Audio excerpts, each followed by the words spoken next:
Hello, everyone. Welcome back to the podcast. Who Talk? It's going to be a really fun episode today. We are talking about Christmas specials because it's Christmas, and we're going to be ranking them. It's going to be really good fun. Everyone's going to give their opinions. It's going to be really good fun. So how this starts is, as we discuss, that the wheel of fun will determine what Yeah. Christmas special goes first. So I think we have 15 in total to go through. Um, yeah. Right, let's spin the wheel, What you first and it will already? determine which is the first Yeah, Christmas special. all right. So Have a the look. first Christmas special will be the time of the Doctor. Yeah. What is it? The I'm the time of the doctor. Doctor is What's the that first again? Christmas That's special. the final one. So as it's been Um, selected, we will remove it from the list oh yeah. Oh, and that would the be time of the great. Doctor. So while each person does their opinions, if everyone else can let them speak, so everyone's not speaking at one moment, let them speak, and then when it's your turn, you can speak. So Jake, we'll start with you. What's your opinions on the time of the Doctor, and where would you put it?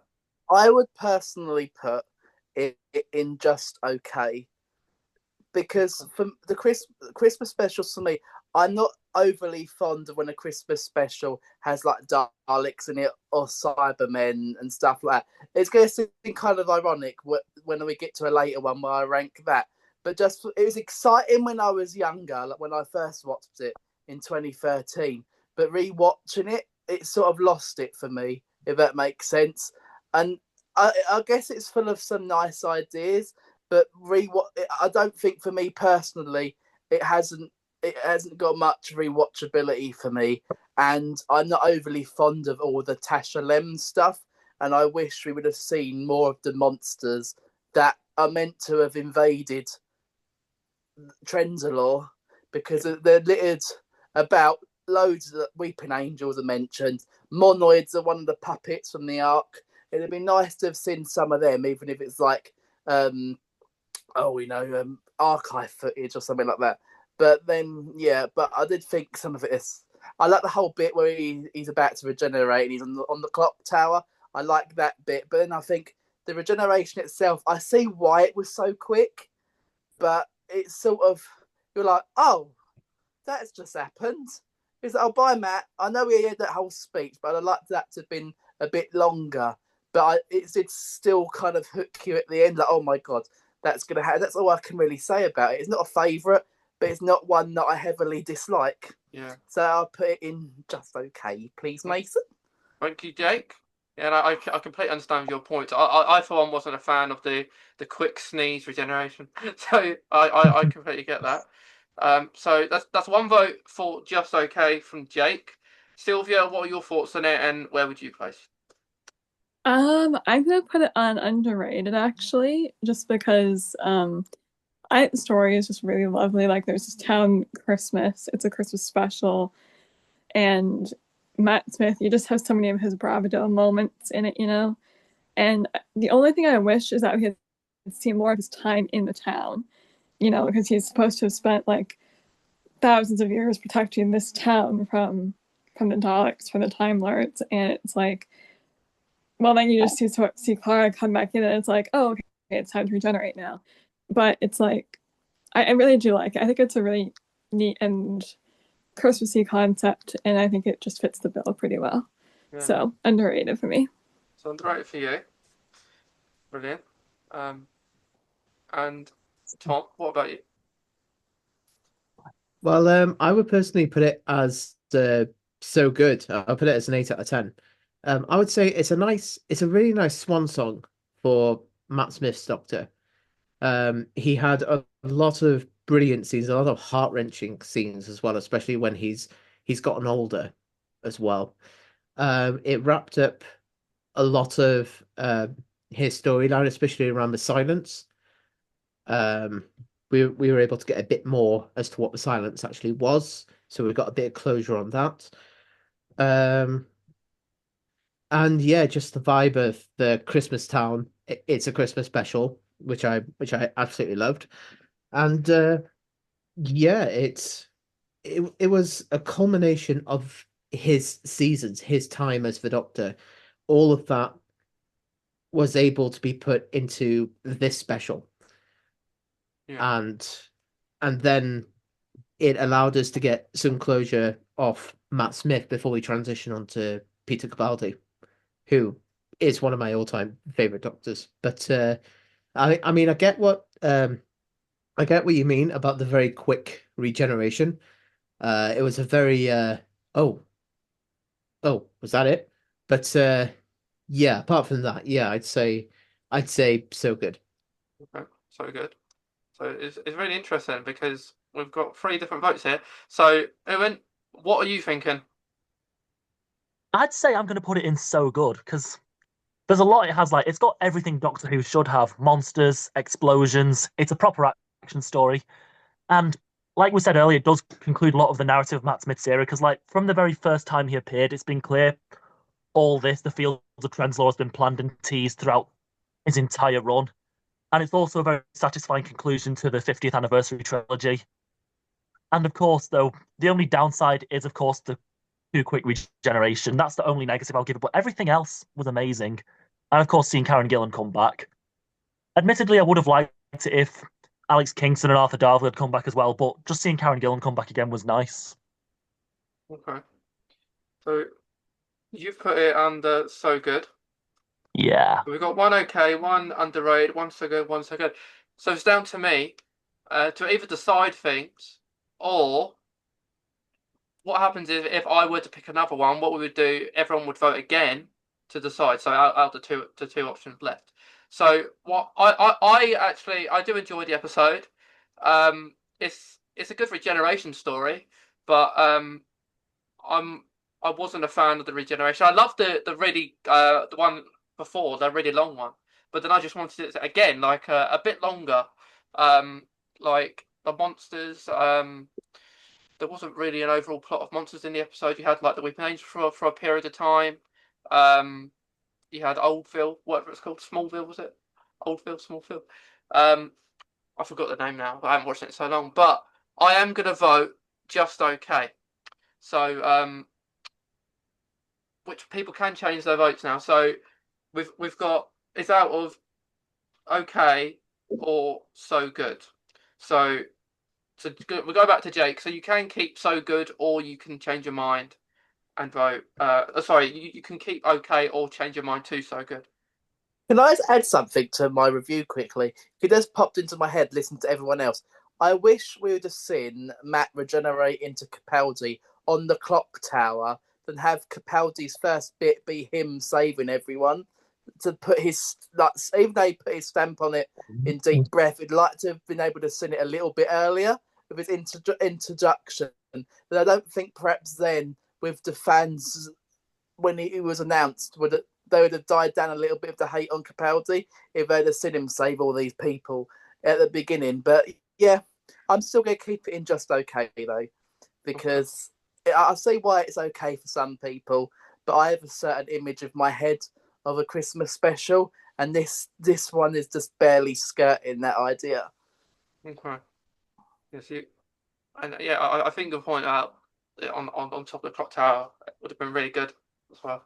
What about Sylvia? What are you going to go for? So good, or just okay? No, I think I might rate it as so good, just because it really encapsulates what a Doctor Who Christmas special is. I'm gonna have to disagree to me because it's magical. It has, just so many unique concepts that we hadn't seen before.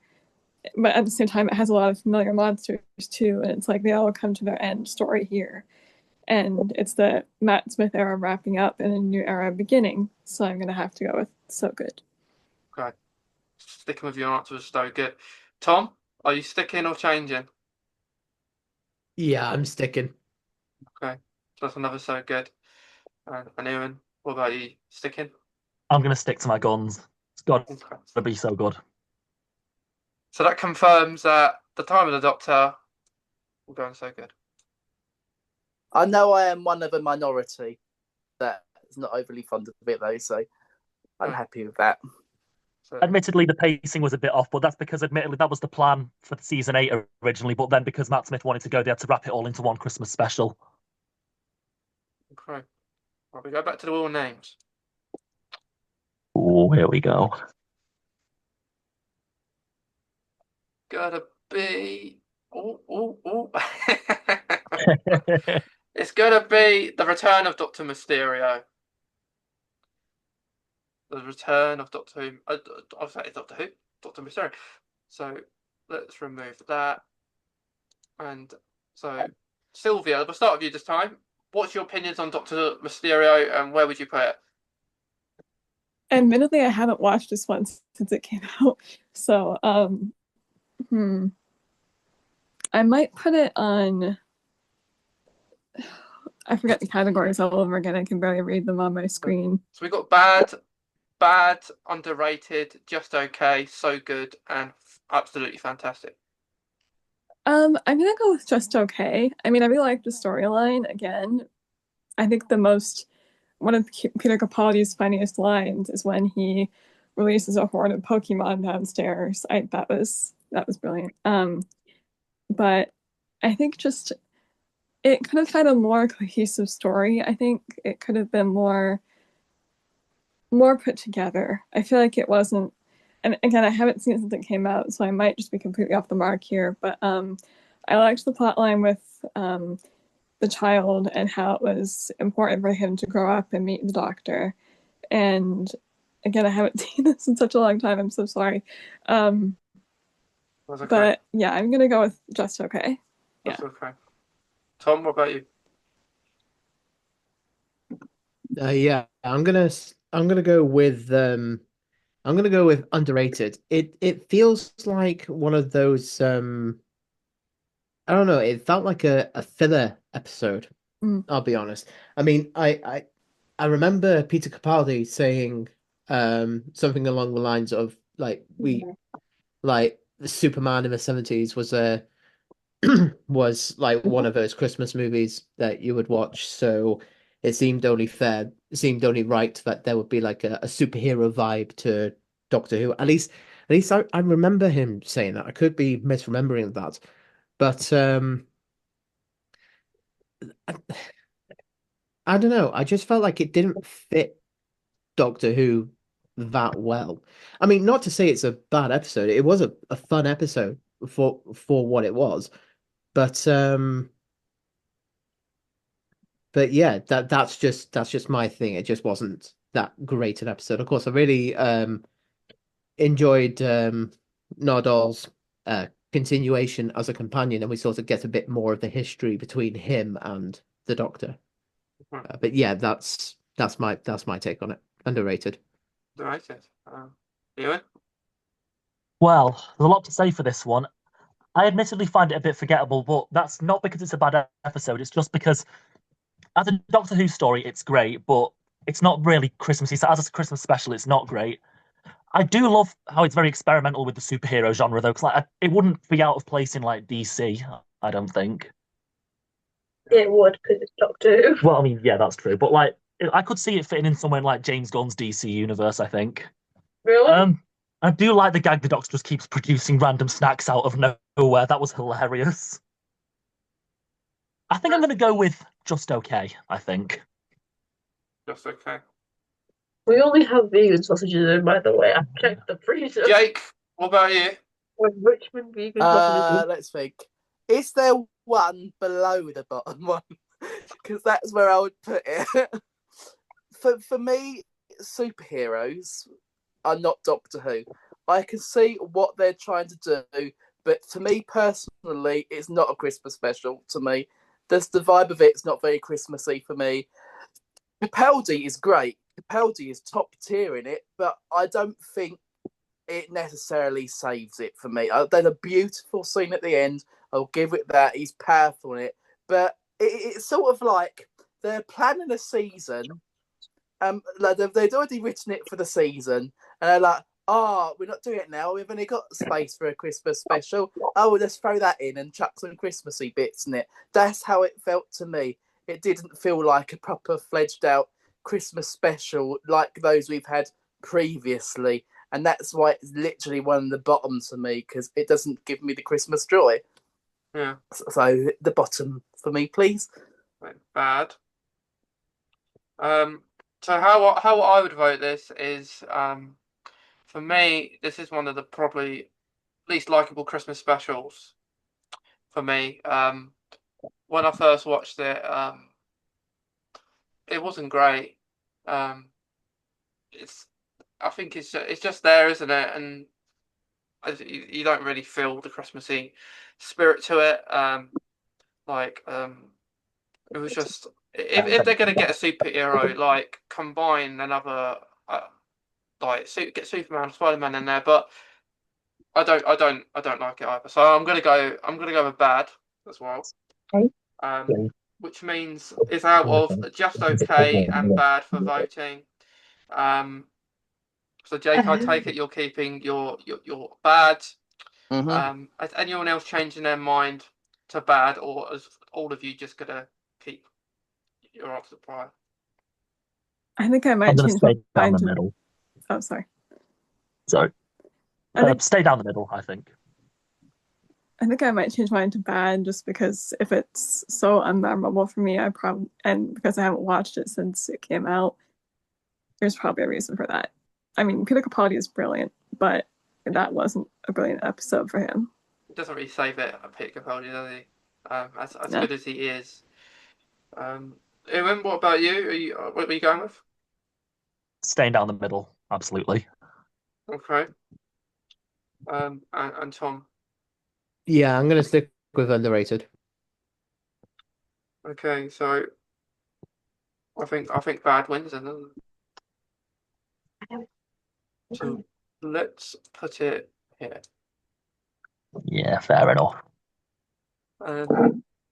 Right, Good one. who's going to be next? We like sticking with Matt Smith here at the moment, don't we? Yeah, Right, the Snowman. Snowman. So, Ewan, let's start with you. What was your opinions on it? Where'd you put it? Well, it's nice to see, a complete change in the way that the Doctor is. Because, like, he was, originally, when he had the Ponds, he was this goofy, charismatic, clumsy, young, silly man. But because he's alone, we really get to see the old man come out of him, and complete change of his aesthetic. We really do see that he is a sad man with a box. And, like, Matt Smith was cast because that he is a young actor who can portray quite old, and I think we really get to see that come out for the first time here. And of course, Victoria and Clara, the dynamic between those two is amazing. They were going to keep her on instead of. They were, and I think they should have done that. I agree, they should have kept her on. I said at Comic Con recently they were going to keep on Victoria and Clara instead of regular. I agree, yeah. I think we haven't had like a companion from like Aquatic Era for like ages. And it is that, admittedly, that was a missed opportunity, but I think that doesn't take away from the fact that this episode is a 10 out of 10. Okay, And it's funny. And not to mention Richard E. Grant as well is phenomenal. so you're going for absolutely fantastic. Yeah. Okay. Tom, what did you think? Yeah, I'm gonna go with so good. Like Eoghan said, yeah, it's interesting to see Matt Smith play this really lonely god for the first time because all the while he's been with the Ponds, but he's now lost a huge chunk of that particular face's life. So he is going to be miserable. He's going to want to be alone. Um, and of course to start up the Clara storyline as well to set up the rest of the series. I mean, that was well done. And of course, it's always good to see the Paternoster gang as well. It's always good to see them. Um, Richard E. Grant, of course, who is a Doctor Who veteran from the Schalke episode. But yeah, it's always good to see him as well. And surprisingly, was it Ian McKellen who voiced the Great Intelligence? Yeah, it was really interesting. It was really surprising to hear his voice and actually a good fit for that particular character as well. Um, it wasn't quite as memorable as the rest of the Christmas specials, I would say. That's what's stopping me from putting it at fantastic, but it's still it's just it's so good. Okay. Okay. Jake. I'm gonna put it in so good. This was one of the ones that I rewatched for the podcast because I couldn't remember anything about it. And I'm so glad I did rewatch it and not just go off what I thought of it. Because obviously, 12-year-old me has very different opinions to 25-year-old me. And I love the setting. Victorian London is Christmas to me. And Rich, like everyone else has said, Rich D. Grant is superb. And thinking about it, so obviously the Great Intelligence is a villain, and that's a '60s monster. And I like the way that they reintroduced him back, but not made it a big thing. Like this classic monster's back; it's the focus of the story, but still at the same time giving us little nuggets of what's to come. The London Underground on the tin that he puts his creepy ice woman's chunks in. But yeah, it's pretty good. I am not a Paternoster Gang fan. I never have been, but they don't click with me. But I did find them quite funny in this episode, especially where she goes, "I'm a lizard woman from the dawn of time, and this is my wife." I think it's one of the best lines in Doctor Who ever. And obviously, the snowmen are pretty creepy. I don't remember being scared of them when I was younger, but when rewatching it, I'm like, oh, that's quite unsettling. Them just popping out of nowhere, these horrifically sharp teeth. And then when we get to Jenna Coleman as Oswin, I'm not a Clara fan. I'll be the first to admit that. And I'm not a big fan of the Clara arc. But I do wish that they kept with Oswin because I think a historical companion would have made it a little bit more interesting. I get why Moffat did it though, because he wanted to introduce his arc. And I thought that accent was really weird. I don't know why. It sort of grated on me in places. But overall, it felt Christmassy. So that's why it's so good because it gave me that Christmas cheer. And like everyone else said, Matt Smith doing something completely different to what he usually does. He isn't this clown. He's more subdued. He's more grumpy, and I think it really worked. So that's why it's going to go in so good for me. Oh, it's so good. Yeah, I do wish that happened as well with the Victorian Clara. So Sylvia, what about you? I'm gonna have to agree with what people are saying about Clara. I think that the Victorian Clara specifically would have made a great foil to Matt Smith's Doctor, and I think they should have traveled together. I think that would be brilliant. But I'm gonna put the episode at so good with everyone else, just because there's not really much left for me to say. But it was just so London at Victorian London specifically for me. That's what kinched it because I love Victorian stories like Alice in Wonderland, Charles Dickens. I love that feel of an episode, especially when it's like with the Paternoster. I'm actually a big Paternoster Gang fan. I love their dynamic. I love how they pop up when you least expect them, and it's just like the Great Intelligence also was a great villain in this episode. You understood his plot, you understood his plan, and sometimes you don't get that in Doctor Who. So I think it was just a really good episode overall, and it felt Christmassy. So that's why it's so good to me. Good. Okay, so I don't think it matters what I say because it's been so good now. So, but I will say the one thing about this episode I always do forget is a mid-series kind of Christmas special as well. So yeah, it is really it's a really good story, and it's not Christmas without snowmen as well. So yeah, we'll put it in the so good category. Will we get another Matt Smith one, or are we going to get someone different this time? Let's see. Oh. No, it's Christmas Carol. A Christmas Carol. You just want to get Matt Smith out the way. That is a fan of someone. Yeah. What if he's got a favourite Doctor?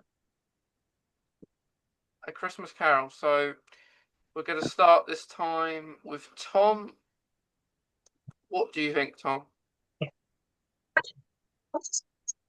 I'm actually going to put this as just okay. It's for Matt Smith's first Christmas special, first full Christmas special, I should say. It seemed very lackluster. Like I understood what they were trying to do.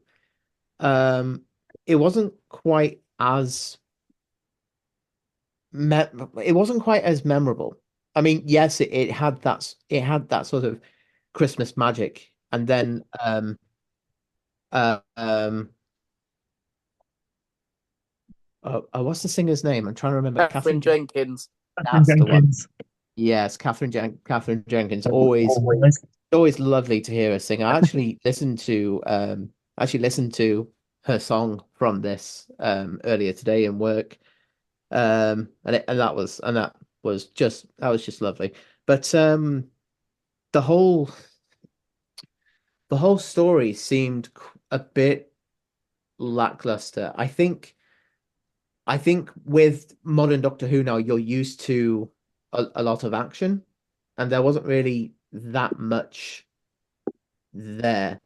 I mean, I did love the time travel sequences where they're showing Abigail the wonders of the universe. I thought that was quite lovely. But yeah, I would say just okay. It just wasn't that memorable for me. Okay. Okay. Jake? Hello. I'm going to put it in absolutely fantastic because this wasn't one that I enjoyed when I was younger. Because there's another one I rewatched for the podcast, and I'm also quite a big Christmas Carol fan in general, and I kind of like this Doctor Who twist it put on it. And Michael Gambon is probably one of the best guest stars they've had for one of these specials.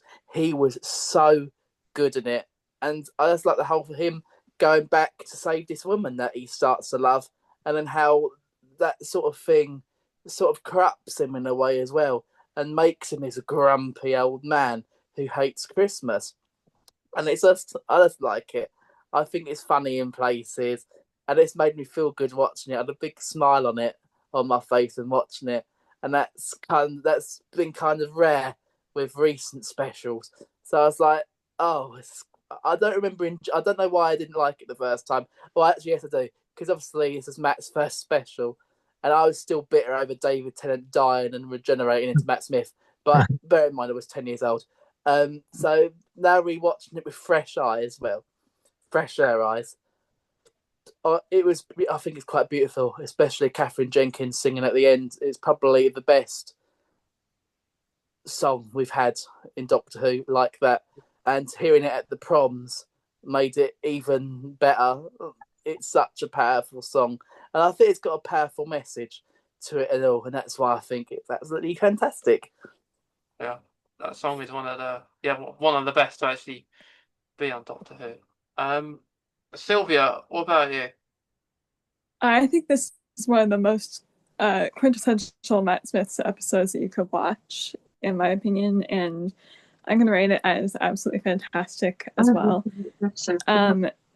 It has so much joy in it. It has so much just Christmassy spirit, you know? I know I keep saying that for good Christmas episodes, but it really does. And just the sky sharks, like that was such a unique concept. I loved that. And I loved the comedy in it was also very good, especially the part where the doctor's like, oh, you should just act nervous when you kiss her because you're going to be nervous anyway, so you might as well just, present nervousness as a front anyway. But it was just so good, and I think it's a really quintessential Matt Smith story, so I'm going to put it as absolutely fantastic. Absolutely fantastic. Right. Eoghan? Well, I think honestly it's a beautiful retelling of a beautiful classic novel, which has obviously been seen in Doctor Who before. Like as Charles Dickens was seen Young Quite Dead narrating this very story. I'm surprised. It would have been nice if there was a bit of a reference perhaps to that at some point, but I'm not really bothered for that. I do like the fact that, Doctor Who needs to do, I think, more just normal humans as villains, because I think it'll be more interesting to look into those kind of characters. Sad. It was quite a sad story. I do agree with that, yeah. It would have been nice to get more of the Ponds in there as well. But I do like, the concept of flying fish was quite interesting, I think. It was quite funny and interesting. Oh, and someone from class was in it. Oh yeah. That's my bonus points. Of course, like the spaceship as well being an obvious reference to Star Trek, I think. Like the uniform's very Star Trek-esque. I think I'm gonna go down the middle though, I think. Just okay. Okay. Just okay. Yeah. I think it was better than just okay. Like, I mean, it's not my favorite one, but I think it's better than just. There's definitely stronger Christmas specials. I mean, but it's still a strong story, but there's stronger definitely. Yeah. So it's down to me. Well, it might not I be down used to it as me review. if I don't pick one of these options. For me, I did enjoy this episode. I agree. I do think it's one of the better episodes, Matt Smith. Out of all of his Christmas specials, it's his best one. Um, and yeah, I enjoyed it. I think the song. I think if the song wasn't there, I would probably not enjoy it as much. I probably wouldn't enjoy it as much if the song weren't there. I wouldn't enjoy it as much. But overall, I feel like the story's really good. They tell like a Christmas Carol for anyone who's actually watched the film really well, and it's brilliant. So I'm going to go with absolutely fantastic as well. So that will go at the top. I can't lie, nothing beats. Actually, I'm going to change the join to just fantastic crew. I think like fantastic. Yeah. You change your mind. Change your mind. Change my mind. We Yeah, only accept first answers. Fair enough. I'm joking. Right. I'm trying to not be blinded by I nostalgia laugh at the if we same get the time. last Christmas special with Matt Smith. Oh, yeah, no. Oh, no. please. Right. Oh. Last Christmas. Ooh. Pick R.I.P. Capaldi It's one. biased towards Stephen Moffat, I think. That one. Capaldi's first one with Last Santa. Christmas. So we're gonna start with Jake. What do you think of Last Christmas, and where would you put it? I will put it in so good. This is another one that I rewatched for the podcast that I remember absolutely hating. But at the end of it, I was in tears. I was crying my eyes out. I think the ending of this story is beautiful. But in the same vein, I wish this was Clara's last story. I think this would have been a perfect end to her than introduce another character, perhaps the girl that was in this story. I think she would have made a good companion to replace Clara, personally. And the whole thing with Nick Frost, I hated his elves though. Oh my god, most annoying They were annoying ever. And I was like, why? It should have been Nick Frost because he carried the thing for me as well. I thought it was good. I love the Dream Crabs. I think it's such a unique twist on Alien. I think back then when I first watched it, I didn't enjoy it as much because I hadn't seen Alien, but now I'm a mega Alien fan in my older years. I really kind of like the nuances to it, and I think it's good. I just wish that this was the end for Jenna Coleman because I think it'd have been a beautiful end to her chapter, and it was just a great scene overall. Capaldi's great, the whole cast is great, and obviously we've got Michael Troughton, Patrick Troughton's son in it as well, who does sound quite like his dad. So when he was speaking and wasn't on the screen, it's almost like, Troughton, are you back from the dead? Are you in this special? But yeah, very good. And it's just silly fun. It's Christmas. I liked it. Yeah. So you're putting it in so good. Mm-hmm. Okay. To Sylvia, what do you think about it? I'm struggling between so good and just okay. I feel like so good is winning out more for me though, because you can't get more Christmassy than Santa, obviously. And I feel like I'm just ranking these on how Christmassy they feel. But again, I felt like the whole mystery of it was so Doctor Who. I felt like it was so good. And the Dream Crabs reminded me a lot of classic Who. I don't know if it did for anyone else. But the way that they were just so, the prosthetics were so good, how they latched onto their faces, and just, you really felt like it was there, like it was real. And I guess that's the whole point of it. And I think I'm gonna rate it as so good because I liked the whole mystery. And the music was especially good for this one. I remember the music. So yeah, so good. So good. Two for so good. Eoghan, what about you? What do you give it? Well, I'd say, Capaldi's first ever Christmas special. And obviously, it didn't shy away from the fact that it was borrowing obvious elements from Alien. And that whole joke about them being offended by the horror movie Alien was hilarious. They're referencing Yeah. the movie and they're offended Yeah. by it. So Santa Claus meets Alien. That is never a crossover I thought would happen, but only Doctor Who can do beautiful crossovers such as that. True.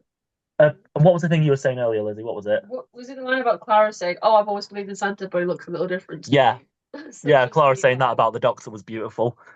I do find it funny, though, how the fact that the Ninth Doctor in The Empty Child said that he was Father Christmas, then in A Christmas Carol, the 11th Doctor said that he was best mates with Father Christmas, and the 12th Doctor's like, no, he doesn't exist. I don't know, because then Clara. But I do like the end of it, they leave it ambiguous, does he actually exist? Because, like, when they're fully woken up, there's a tangerine in Clara's window, so maybe he is real after all. Also, sure. So what are you giving What it? do you do? I'm going to go with absolutely fantastic. What do you think, yeah? Yeah, sure. Absolutely fantastic. Okay. Fantastic. Tom, what are you thinking? I'm thinking I would rate it as so good. It's the For me, it's the playoff between Nick Frost Santa and like the silliness that he has and the 12th Doctor in all his own seriousness as well. It was a lovely bit of a snarking competition between those two as well. Of course, it also introduced the dream crabs, um, which are a fantastic villain. I don't think that's a horrifying thing to think about as well. A creature that kills you slowly while giving you like pleasant dreams. It's that's honestly quite terrifying to think about. So it added that sort of horror vibe to it as well. And of course the references to Alien as well. That was quite lovely as well. Um yeah, I would say so good. So good. Okay. Yeah. Well, for me, my opinion don't matter because it's all going to be in so good. But if I were to vote, I wouldn't go anywhere anyone else been. I'd be more down the bottom. I didn't really like this episode.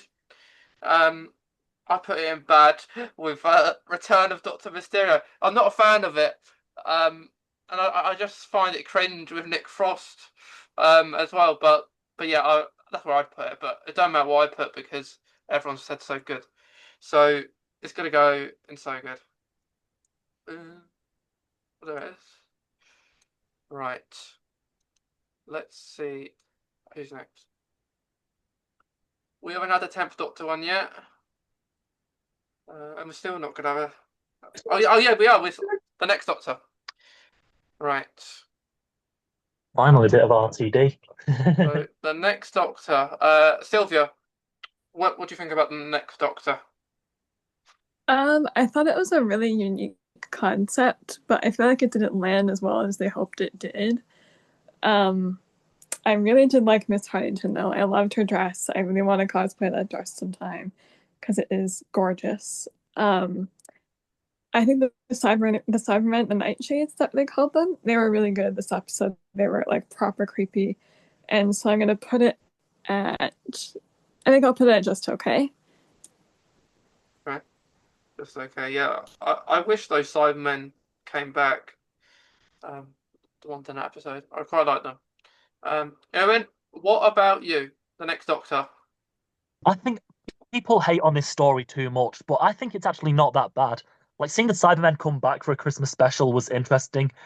And they did change their voices a bit. I think I do prefer their voices in this one to their previous appearances in the new series. And it's far better than what the original storyline was going to be. Because I heard originally the plan for this episode was going to be like the Doctor meets J.K. Rowling and her entire world comes alive. But they went with sort of like meeting. Instead, they decided to go with the idea of meeting someone who thinks he's the Doctor, which was a far better idea, I think. Like the CGI didn't age the best in it with the I mean, it's Sign of the King. Sign of the King, yeah. But then it's 2000. It's 2008. You know, the charm of Doctor Who is low budget CGI. Of course, like bubble wrap being used like alien. So I think I'm going to go with okay. Okay. So we've got okay. Tom, what about you? Yeah, I'm gonna stick it as just okay. The concept was, excuse me, the concept was interesting. Having that tease of, oh, is this actually the next Doctor? Is this uh what the next regeneration is going to be?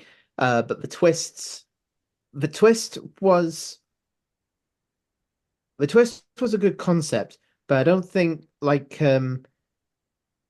yeah, I don't think it landed quite as well as it could have done.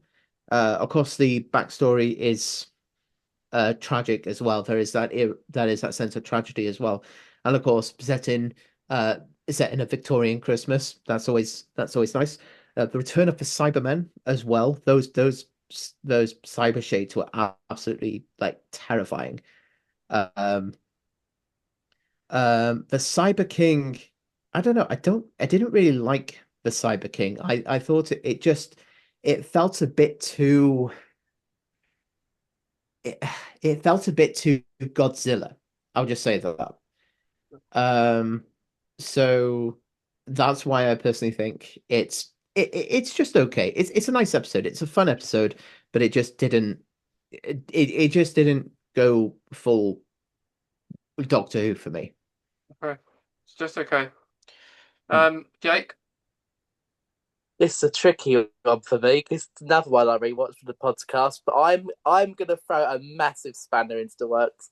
I'm gonna put it in so good because I vividly remember that teaser they showed on Children in Need before the episode came out with David Morrissey, the Doctor, and the Cyber Shade coming out, and it was so exciting at the time because you thought, "Oh my god, we're getting a new Doctor. What's happening?"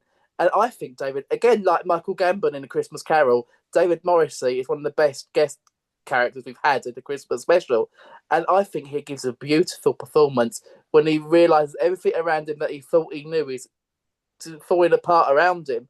And and the Cybermen marching through the snow.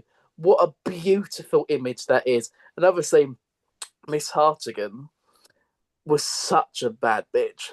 I think she's so good in this. One of the best guest villains we've ever got. Sorry for the swear word. I'm gonna get told off after this. But her in that big red dress, such a beautiful image with all that snow in the graveyard because she stands out. And oh, I was obsessed. Like Sylvia, obsessed with that dress. I think it's a beautiful costume. I would wear that, and I hope someone comes to my funeral in a great big red dress and causes a scene because that's what everyone wants. And the Cybermen themselves, I think, are good. I like I like the Cyber Shade. I'd like the Cyber Shade to come back, and not a lot of people like the Cyber Shades. So this was like putting monsters in underrated. That's where the Cyber Shade would go because I think they're quite good. But one thing that threw me off, so they're meant to be like cats and dogs' brains or whatever. But I'm sorry, my dog can't drive a horse and carriage, so I'm not sort of sure that bit made sense. But who cares? It's Christmas. You're going to get distracted in about 10 minutes by the great big Cyberman coming out the Thames, which I hated as a kid. But growing up, I thought it was fun. And does it make sense for the Cybermen having all these kids pilot this great big thing? No, because they'd just been turned into Cybermen because they wouldn't have cared. But it's a bit fun. And when Miss Hartigan turns into the Cyber King, oh, so good. The way her eyes go black, what a terrifying image. And this woman and her voice going all like cybernetic too. So good.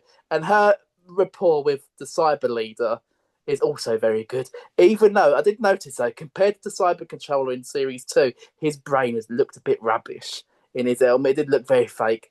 But apart from that, I do like it. I like the whole sword fight with the Cyberman on the stairs and he opens the door, he goes, oh, wrong door, and slams it. I think that's such a funny gag.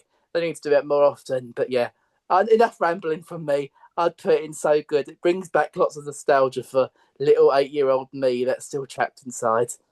Yeah, yeah, I agree. I do think it's a really good episode. I think it's an underrated one. Like I remember watching it for the first time, like right at the start of the episode. And David Tennant sees another doctor. I think he thinks he sees another doctor, and he's running like a kid. He's so excited, and I think I do think the episode would have been better if it was if David Morrissey was a doctor, an actual doctor, like for the future. 100%. Because I feel like David Tennant at that point, he was doing these specials to leave, and if David Morrissey was the next one along, I feel like that'd been perfect. And David Morrissey, I think to this day, would make a good doctor. So if they made him the doctor, perfect. So yeah, I think that would have made people like the episode a bit more. But I think it was disappointing that David Morrissey wasn't the doctor. So I would go with So Good as well, but we've been outvoted, so it will just go in just okay. But it's a really good episode. Very good. Let's go.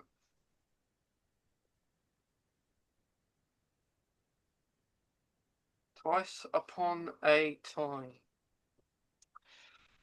Twice Upon a Time. So, Peter Capaldi's last story. Ewan, what about? So, start with you. What do you think? This is probably one of my favorite Christmas specials of all time. You know, we get to see the 12th Doctor like for one final time. It was sad losing Peter Capaldi, but he'd done his service and he'd had his complete character arc. Seeing him reunite with his first self, you know, who doesn't want to regenerate, neither of them want to regenerate, and they both have to convince each other.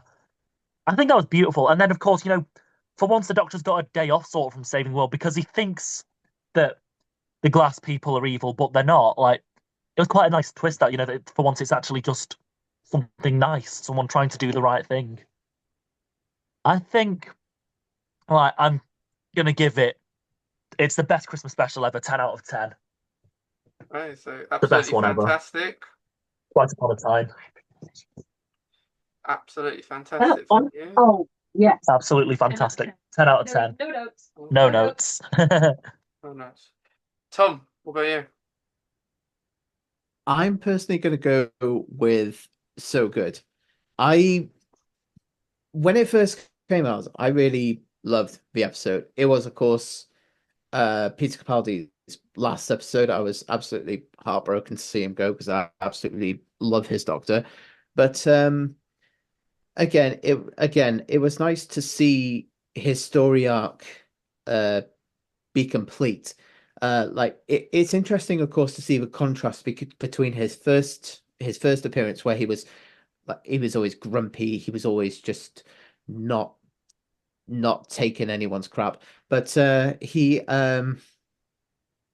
and then to be like this more paternal grandfather figure, especially for Bill coming back as well, because he just lost her to the Cybermen, and then to have her come back just warmed his heart a little bit.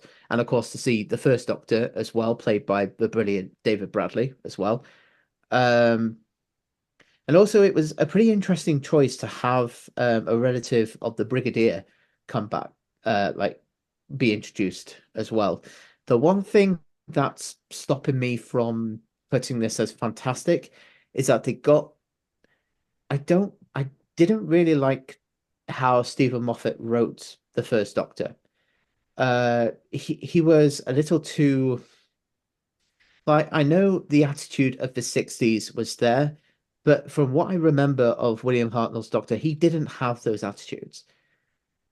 So it especially with the remarks about oh, Polly's no longer here, the TARDIS isn't clean, and just all those like small comments as well, which I don't really remember Hartnell having, especially towards the end of his run as the Doctor. So I would put this as so good. Just maybe tweak the first Doctor's characterization a bit, and it would then be absolutely fantastic. That's so good. Jake? I'm gonna put it in So Good too, but like Tom said, that I think personally, what Moffat did to the first Doctor was a complete character assassination. As someone who has watched the majority of the existing episodes by that point of Hartnell, especially in that point of Hartnell's journey as a Doctor, he's more soft, he's more mellow, he's more gentle, and you didn't really get that with David, even though David Bradley's very good, I didn't necessarily get that with this portrayal because everyone's too busy focusing on all the sexist stuff he's saying. He wouldn't have said that. In any of the episodes that Hartnell has done, he has never come out of anything like that. Yeah, he threatened to smack Susan's bottom in Dalek Invasion of Earth, but that is when he was still like this alien. Because as he went on, he became more mellow and human with all the people he meets. And he just didn't get that, and it's a shame. But I do think it was a good swan song for Capaldi. I think Capaldi's very good in it, and I think his regeneration is rather beautiful, especially the score. And yeah, it was still going just good. Not just good, so good, sorry. Because I did enjoy it, but I do think the whole characterization of the first Doctor is so. It's like he's watched one episode of like season 1 with Hartnell and he's gone, that's what he acts like. I'm going to write him like that in his script. But it doesn't. That's why it sort of lets it down to bottom of so good for me, because you got to respect the character, and I don't think the first Doctor's character was respected. I like that he got his like regeneration scene. I thought it was pretty beautiful, and the music that went with him, Vale 1, was very good. But apart from that, that's the only thing that really let me down. I liked him saying goodbye to Bill, although I'd have rather it have been Susan, but I see why it was Bill, because he needed that sort of goodbye to her they didn't get on the show, really. But yeah, I put in so good like the rest, and Tom's point was very nail on the head.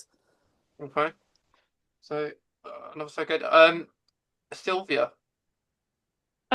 This for me is one of the best Doctor Who episodes, period, because I have a very personal connection with it, and that's that in World War II, one of my relatives was fighting on the battlefield, and if somebody hadn't come back for them that one night that they were, desperate and needing help, I wouldn't be here right now.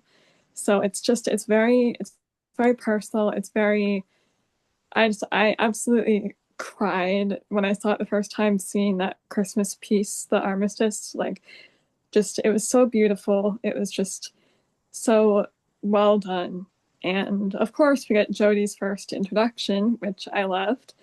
Which, I mean, granted, wasn't for long, but also Peter Capaldi's regeneration speech. Laugh hard, run fast, be kind.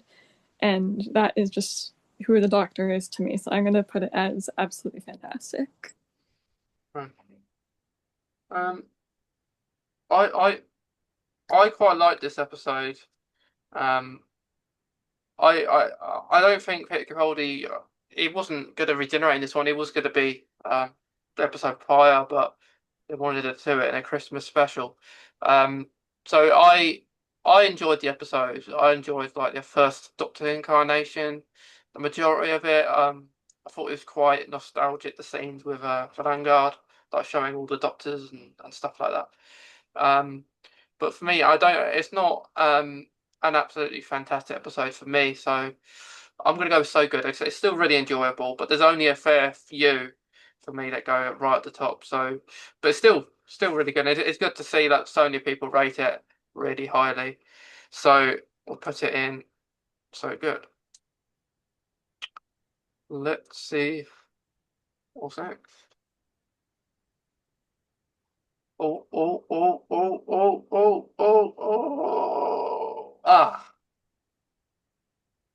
The Christmas invasion. We have the Christmas invasion. Jake, let's start with you. This set what a Christmas special. It had the hard job of being the first Christmas special, but also being a Doctor Who episode at the same time. And I think it's blend. I think it's one of my favourites. I think it's great.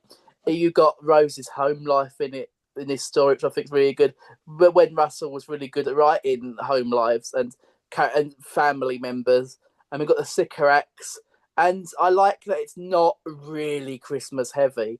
It just happens to be an alien invasion that's set on Christmas Day, and then once the Christmas stuff is out the way, you get to all the cigarette stuff. It's great. I think Tennant hits the ground running in this story. It's such a strong introduction for a Doctor, and I think it's very good. I'd put it in so good because if I think of Christmas, it's one of the ones that pop into my head immediately. And you've got the robot Santas, which I think are more creepy in this story than they are when they come back because of their tin faces. But yes, it's one that I watch every Christmas, and I think I won't ever not watch it on Christmas because I'm going to get killed by a Christmas tree. I think, yeah, I agree. It's the perfect Christmas special ever. I think yeah, brilliant, brilliant. Sylvia, what do you think? Hey, so I'm gonna have to pop off after this one, but I just wanted to say this was great fun. Yeah. Had a great time. Thanks for having me. Um, so this one I'm gonna have to say I'm gonna rate it as again absolutely fantastic. I think it's one of those Christmas specials that you look back on, years after and you say, okay, I'm gonna watch that one again every Christmas. And David Tennant, he is just incredible in it. And you sort of have some episodes where the Doctor first regenerates where you're not quite sure if that's the Doctor or not, and then they take a while to grow on you.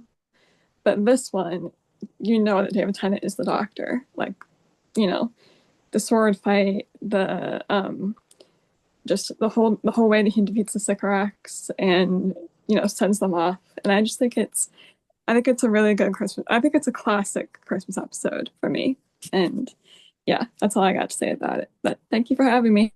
Thanks, Sylvia. Thanks for joining and taking part. Bye, We'll let you guys. know. We'll let you know Bye. the results. Thanks.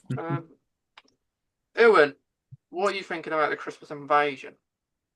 I'd say, like we've all said before, like it had that standard of being a Doctor episode and the first ever Christmas special, so I do agree with that.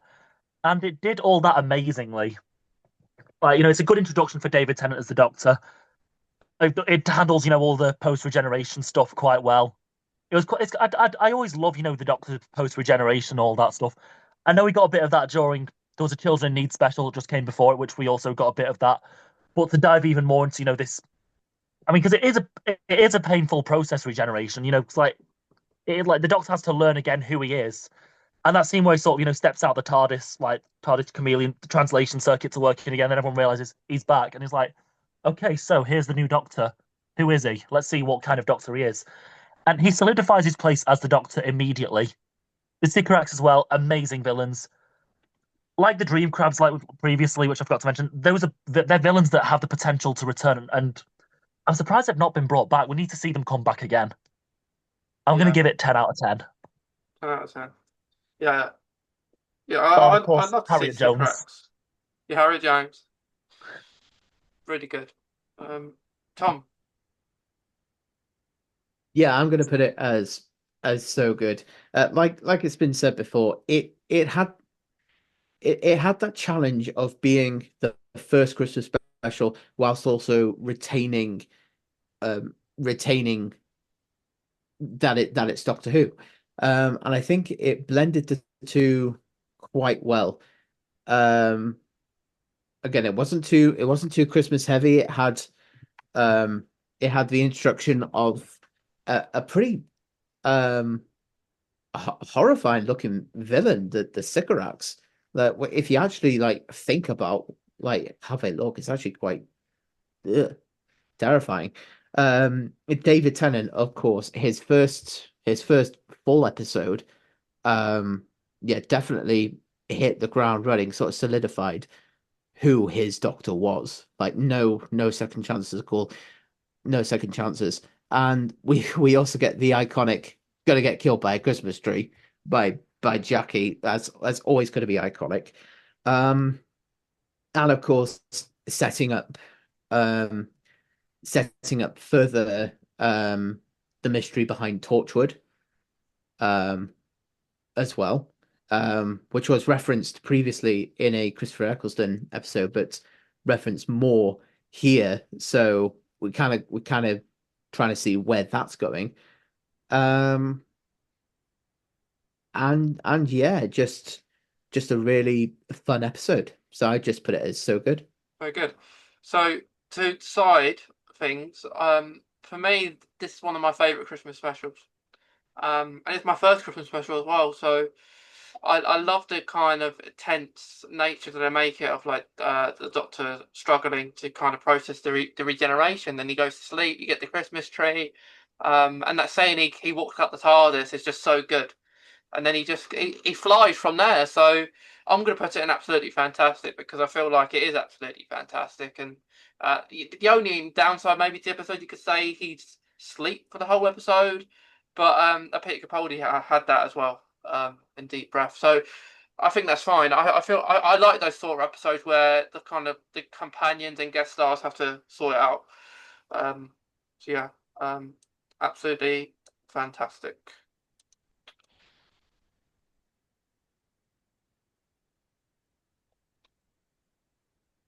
Oh, I think we nearly get Joys of the World twice, and we miss it.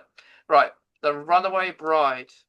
Owen, what are you saying about the Runaway Bride?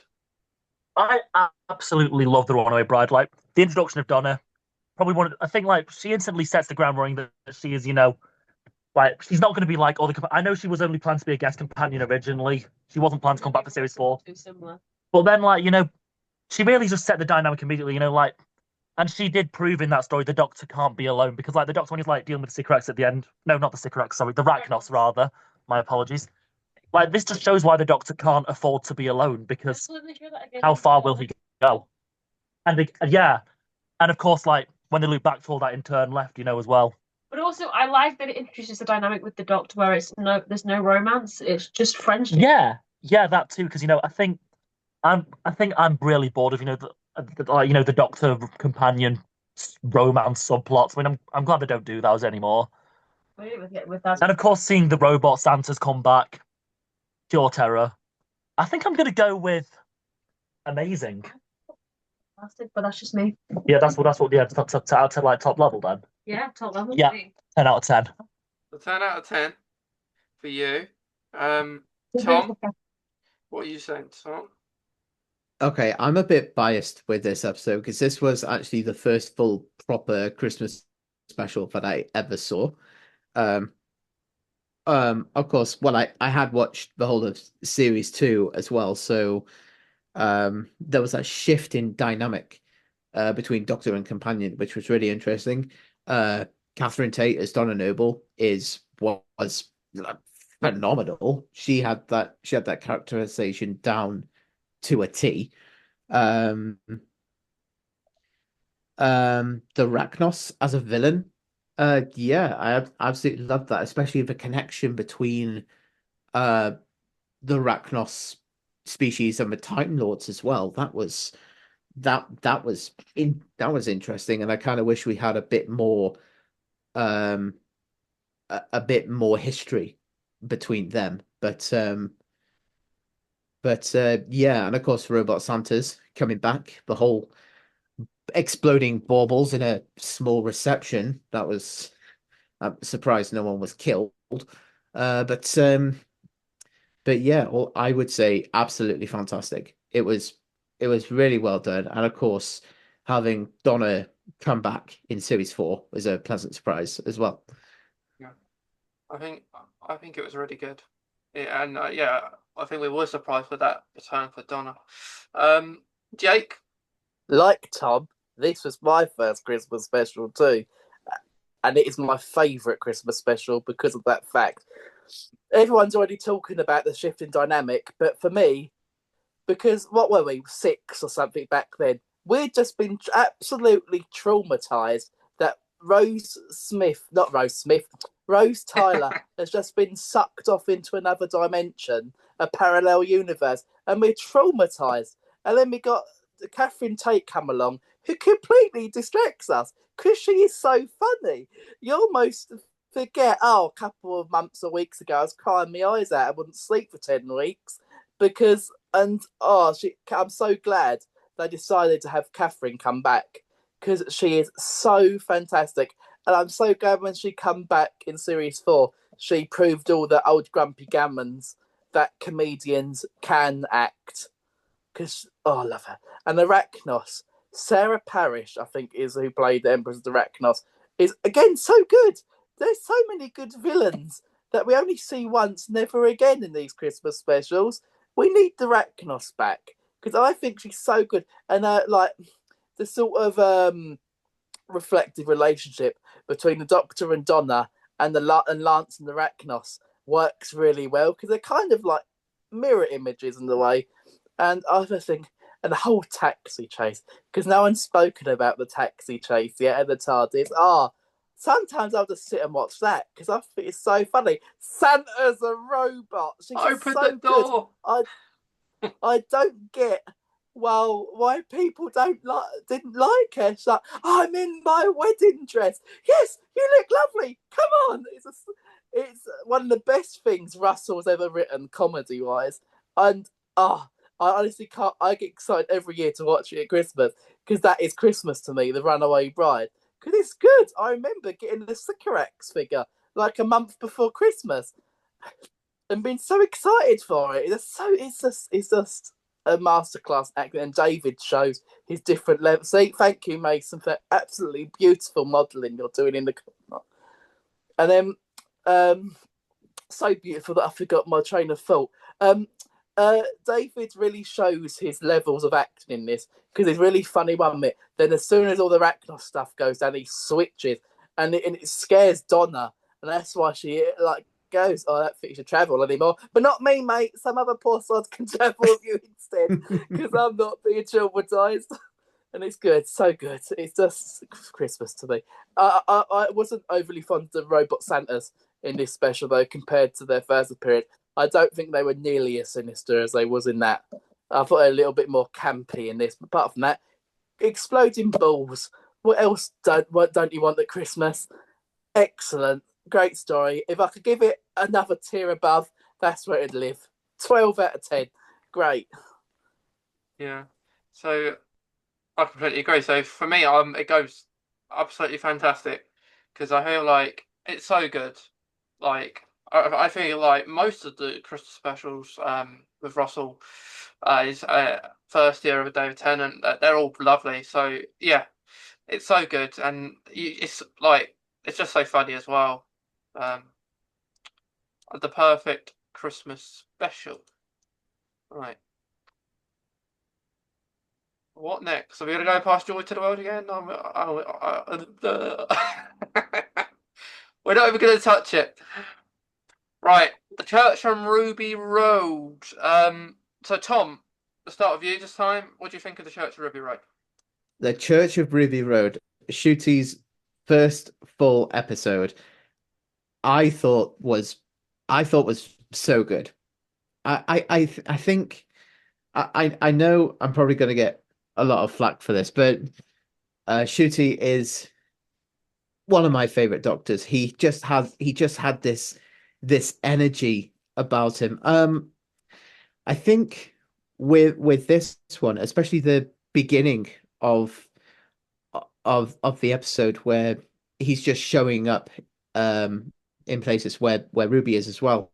He just seems so free of all the trauma that he's had in his previous lives, especially in the last episode he was in with David Tennant's Doctor, they were where they were just discussing everything that was going on in their previous lives. Shooty's Doctor was just so free and so full of life, and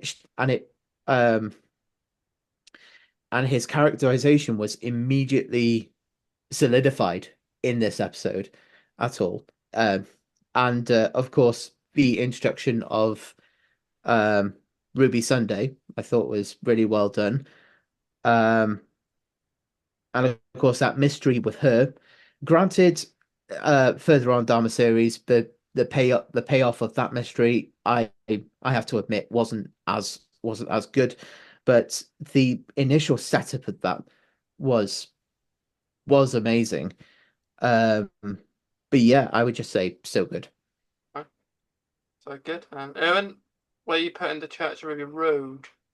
I think I'm going to say it's a good episode. I'm going to go down for good because, like, it sets up, a completely fresh, brand new era for the show, and it was, very it was strange, this new era, but I can't lie, the Goblin King was a banger. Oh yeah, admit it or not, I like that so the introduction of Doctor Who really this really said, hey, look, Disney own our show now.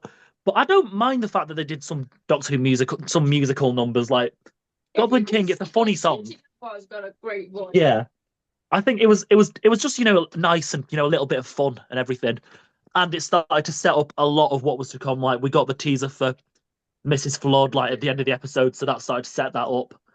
I don't think we got any references to the One Who Waits though, so it didn't really set up anything for the coming scenes, but it started to set up what is Russell's plan for this new era of the show. It's kind of sad that we did skip over, the post-regenerative stuff with this new Doctor, but then again, looking how short Ncuti Gatwa got in the role, we were robbed of him. Like, I understand why they skipped over that stuff because it's a bit overdone. So it was nice to see him just get straight down, just get the ball rolling instantly. Okay. So It's the missing trait from Kevin, isn't he? Just a bit of silly fun. And it was nice. It was nice just to have a bit of silly fun. So I'm going to go for good. Okay. It kind of reminds you like that a little bit of how weird the show's supposed to be. Precisely that. Yeah. It's class with that. Jake. Oh.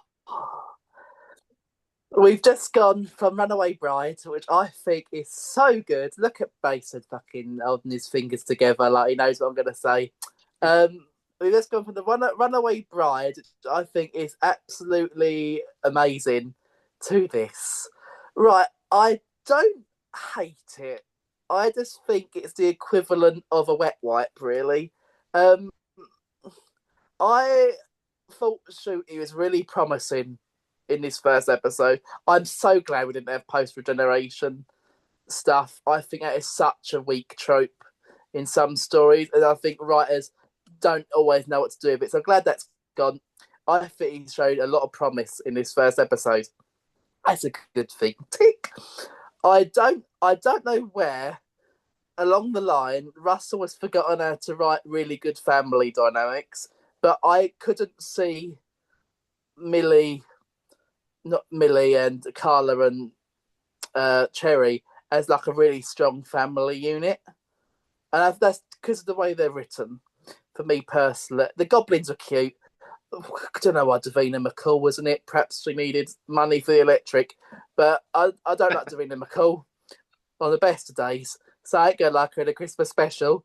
Fun, right? Some of you said it was fun. Would I call it fun? I wouldn't say it ruined my Christmas, but I wouldn't say it was a highlight of my Christmas either. And the song, I like this, the only song in Doctor Who on this new era that I enjoyed. I thought it's that silly. But then that 2 episodes later, I get an earworm that plagues my nightmares for the next 30. We're not talking about that series. We're talking about Church on Ruby Road. Who is her mum? The trickster? The doctor? Well, we're going to have to find out. I'm sure it's going to be worth the payoff and everyone's going to love it either way. But yes, then we get introduced to Mrs. Flood. Never watched a podcast before. I think Anita's one of the best things about this era. Me and Mason have met Anita. I don't know if Tom or Ewan has, but she is a ray of sunshine. And even though I'm not happy necessarily where they went with her, I thought she was great in this. She's just a nosy, friendly neighbour. And is the sort of character you can imagine in RTD1. But for this, I don't know where I'm going to put it. I'm not going to put it in bad. I don't think it was a bad Christmas special.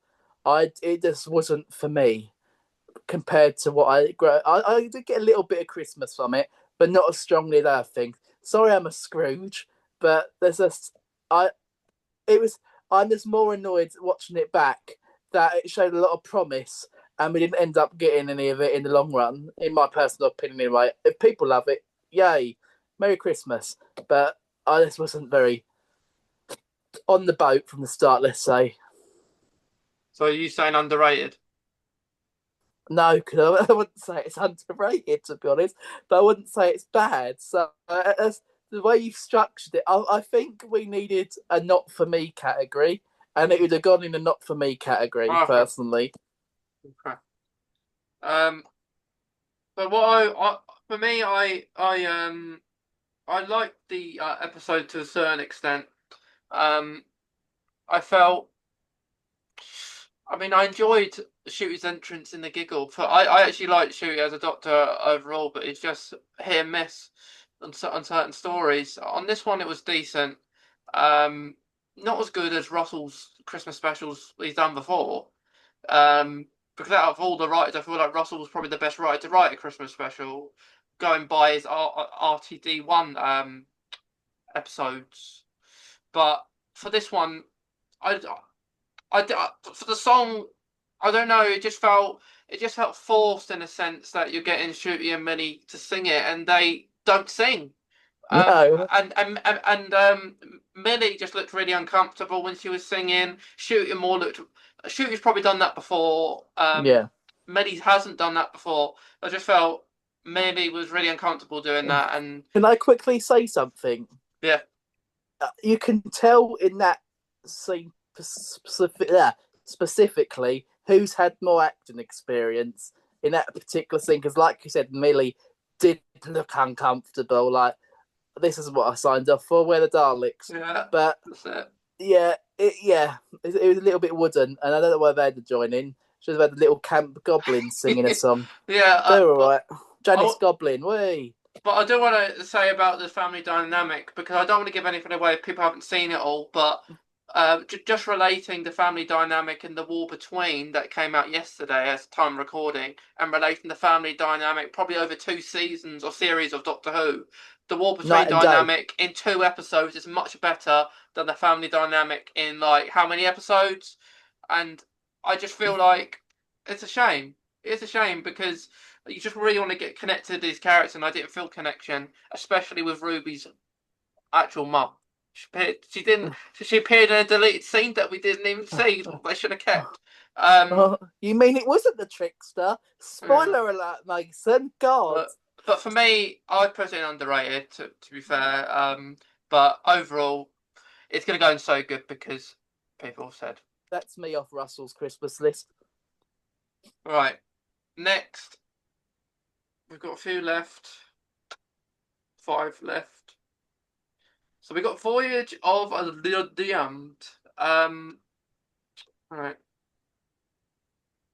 Eoghan, let's start with you. What are you saying about Voyage of the Damned? Gorgeous girl. Wow. I mean, where do I start? Voyage of the Damned. So, Kylie Minogue, big thumbs up. Russell Tovey, big thumbs up. David Tennant, of course, big thumbs up. The entire cast, big thumbs up. Like, would you give it a big thumbs up to Russell Tovey if he hadn't done the War Between Land and Sea? yes, I would, because he's still a great actor. To be fair, I loved it. I loved it Yeah. just for the fact that he was released. Now I mention it, I am hoping at some point in the War Between the Land and Sea they do kind of acknowledge that he looks like someone the Doctor's met before. I mean, I know they probably can't, but This is actress in it as well. she is, yeah. I haven't seen it.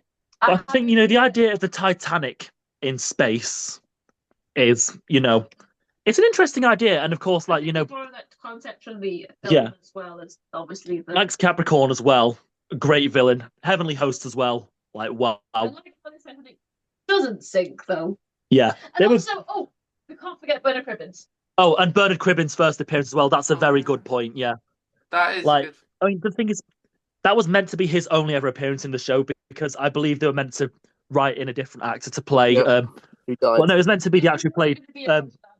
It was going to be Donna's father who's in it, but sadly, the original actor passed away. So they brought her granddad instead. And they decided, tell you what, let's bring Bernard Cribbins back, and then the rest is history. Back then, they weren't just like they used to just bring in actors for the sake of doing it. Yeah. So, But at least they managed to link the Doctor, which Yeah. I absolutely loved for that. And of course, this scene at the end, like, don't you dare, you aliens! I'm going to give it a 10 out of 10. Honestly, it gutted me when he passed away. Yeah, So that was very sad. 10 out of 10. Very sad day that was. It was. I Yeah. cried. I actually Don't did know cry. any It more felt like about he He's an actors national as well. treasure. It was so sad. was. So that's one for absolutely fantastic. Jake. This is Christmas. But to know about a lovely Runaway Bride review, I just said, oh, it's so funny, and we got rid of all the trauma from Rose. Well, Merry Christmas, trauma's back. But this is such a good episode. It has got such a strong guest cast of Psycho. You got Clive Swift, Kylie Minogue. It is great. And Heavenly Hosts, for me, I hadn't watched this episode at the time, but very heavily reminiscent of the Vok robots from the Robots of Death for me. All they needed were their eyes to glow red, and it'd have been so eerie. But it's great. Kylie Minogue, you wouldn't think a singer could act. Obviously, I didn't watch Neighbours because I was, 8 or 7. I didn't know what that was. And then, so good, so good. And obviously, Bernard Crimmins, I'm very lucky to meet Bernard on one occasion, and I was very upset when he died. And I think he's very good. I'm so glad they brought him in to play Wilf. It's very sad the actor who played Donna's dad died, but watching the deleted scenes, I don't think they had the same chemistry. Catherine and Bernard just had this perfect chemistry. But we're not talking about series 4 because this podcast will be 5 hours long. But great. So, you can't get a more perfect. The story you're telling is on the shoulders of your cast of characters, and the cast of characters in this story shone. Probably, I've noticed this already, but probably one of the best guest casts we've ever had as well. Max Capricorn, even though he's just a head in the tank, he's very good too, and it is so campy. Christmas on a flying Titanic.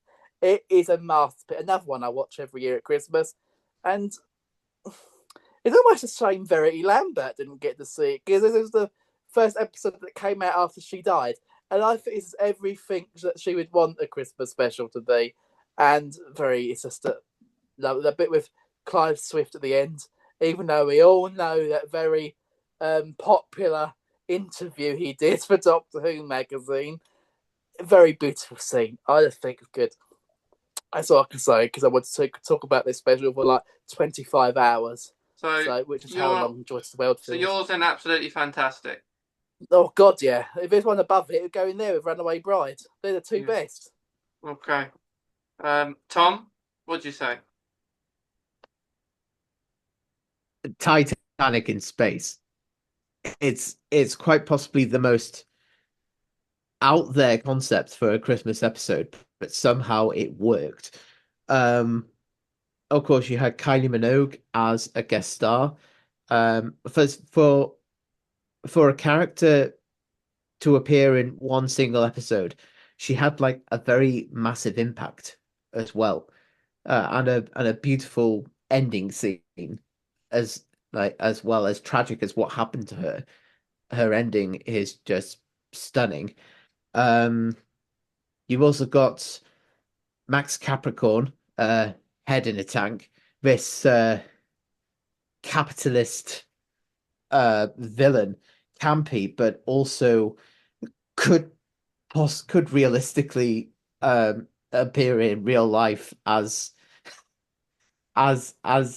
some capitalists like evil plan. The Heavenly Hosts as well, as Jay said, reminiscent of the Vok robots as well, which I absolutely love that story as well. Man, it's just such a good it's such a good episode, and of course Bernard Cribbins, can't forget Bernard Cribbins as Wilfred. And to have him come back in season 4 and again in the 60th anniversary, it was such a tragic day when he passed away. I was absolutely heartbroken, but he's also left behind such a legacy in Doctor Who and indeed across his entire career as well. So for those reasons, absolutely no notes. I would give it an absolutely fantastic. It's one of my absolute favorite Christmas specials. I think I love this episode for lots of different reasons. I love the speech at the start. It's just so good. And like meeting people from the episode as well. It's brilliant. It's one of the that kind of speech at the start, David Tennant to everyone. It's brilliant, and the whole episode's brilliant. And Kylie Minogue, like we said about other like guest stars, I think she's up there as well with one of the best. It's brilliant. So yeah, 10 out of 10. The Voyage of the Damned.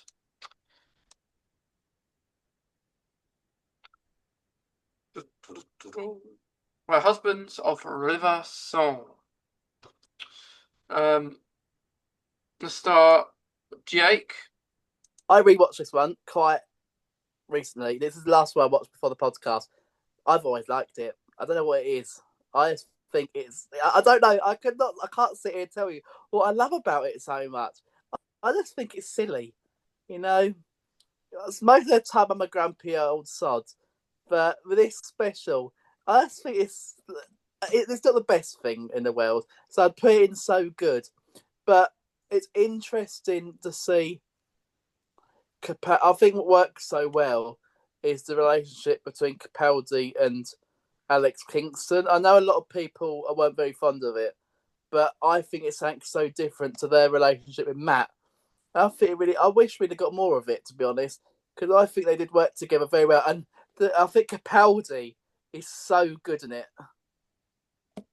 Yeah. I think Capaldi's great, and especially when he goes into the TARDIS and he's got to do his whole, oh my God, my whole perception of whatever it said, some scientific stuff, has been shattered. So good. And we got Greg Davies. He was all right, wasn't he? Not the best villain we've ever had, but it's camp. He's a camp villain. It's a camp story. If it's got River Song in it, it's going to be a camp story. So I knew it was going to be campy, and again, God, exposing myself as a wimp, I cried again at the end of it because I think it's so beautiful. The whole, even though she's like, "You're crying," and I'm like, I had to pause it. I'm like, "Is he?" Because I didn't see him crying, but I still think it's very beautiful, especially when River goes, "You can't expect a monolith to love you back," and I was like, "That's such a powerful."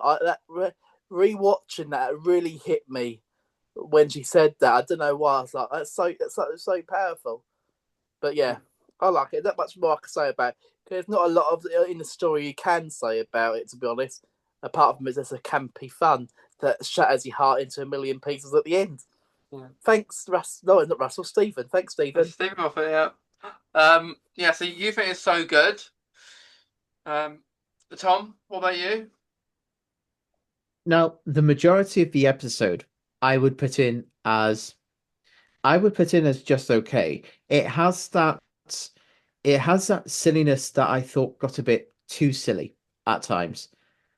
Of course, with Greg Davis's head in a bag, just screaming his head off, literally, um, and um, and all that. But the the thing that elevates it to so good for me is again the chemistry between Capaldi's Doctor and River Song. I think that speech that she gave, um, he is just this. He is just this amazing concept, and she's just this tiny speck in the universe. Like he can't, like a love between them would be impossible, and he just absolutely proves her wrong there on the spot. And then at the very end, at the Singing Towers of Darillium, that I think for me that is the single most beautiful part of any Christmas special I've ever seen. It's just the two of them. They like River calls back to rumors that she's heard that the last time they spent together is at the Singing Towers of Darillium. And I think their realization and the fact that this is going to be the last time they spend together, they both realize that it's heartbreaking, but it's also really beautiful. And that just again, that was sort of the wrap up of River Song's story in a way. It would be great if Alex Kingston appeared again in a future episode, but that's up to the creative team to try and fit into her timeline. But I would say this episode so good, for that single reason. That's so good. Um, Ewan? Right. Okay. Well, honestly, I love this one. Alex Kingston back again, and she's always magnificent. Peter Capaldi during this episode, you can tell he's having the time of his life. During that scene when he enters the TARDIS and he's surprised it's bigger on the inside, I genuinely do not think he's acting at all. I did that line about wanting to do this the whole time. That was not the Doctor speaking. That was Peter Capaldi speaking. No, or rather, no, that's wrong because I've got this theory that the Doctor is playing Peter Capaldi this whole time, and that scene really solidifies that theory might be true. Of course, Greg Davis as well. It's very different, like because I've seen him in other stuff. Like it's very different to the usual kind of roles he takes on. Greg Davis, so it's nice to see him step into the sci-fi genre rather than just, and he's able to bring the comedy aspect to it as well. And again, seeing River get her screwdriver as well, and realizing they're both coming towards the end. I cried. Yeah, I did as well. Yeah. Harmony Shoal as well, making their first appearance. Who? The Harmony Shoal, the brains in a jar. Like Um, they're another villain who have a lot of potential a lot needs to be done with the Harmony Shoal in the future. And of course, Peter Capaldi's velvet coat as well. Like, I just love his red velvet coat. He should have worn that more often. yeah, because he wore like a dark blue. was a nice It one. was like blue black in class. He did, The one yeah. he wore there. I got a Yeah. picture of him. So what do you think? Where would you put it? That's at the top. A 10 out of 10. Probably, I would. I love Greg Davis. So Go on, 10 out of 10. 'Cause, I know I say that every time, but I generally just do love it. Yeah, it's good. It's good if you like an episode. For me, I love this episode to a certain extent. I would actually just put it in just okay though for me. Because I just like others more. I got quite annoyed that we probably not spent most of the episode that the Doctor kind of proved to. Well, not he didn't really say anything. He kind of hid it, and then he fought it. So I found it annoying that River only kind of knew it was the Doctor pretty much towards the end. But I did love the scene at the end with the tales of the towers, and I do like it. It's kind of an end story for River, kind of reference all about back to Silence in the Library. So yeah, I like that. It's not a bad episode, but I'd put it there. But the votes wins of so good, so we will put it in so good. But it's a very good episode. So we're down to 3. It doesn't want us to get Joy to the World, does it? Right. End of time. So we're gonna go and start with we'll start with Tom. Where do you put end of time? Ooh, I would put the end of time as absolutely fantastic. This is, I would say, a culmination of Tennant's run as the Doctor. Well, his first run as the Doctor, because it brings back it brings back the Master, and B, spoiler alert. Although I'm not really sure why this would be a spoiler, it brings back Gallifrey, to a certain extent. Brings back the Time Lords, and Timothy Dalton as Rassilon. It was an interesting choice, but I think his intensity really worked, especially for that incarnation of Rassilon. Bernard Cribben's back again as Wilfred Mott. You can't mention you can't mention a Wilf episode without mentioning Wilf, because it's such an integral part of it. And of course, you have the return of Donna Noble as well, who you realize is put in danger at the end of part 1, and you're worried for her life because she's been dragged into this whole mess against her will, and it's gonna and if it's not resolved, it will kill her. But luckily, she survived, which is always good. Yeah, and of course, David Tennant's speech at the end. Well, not really a speech, just that heartbreaking, I don't want to go.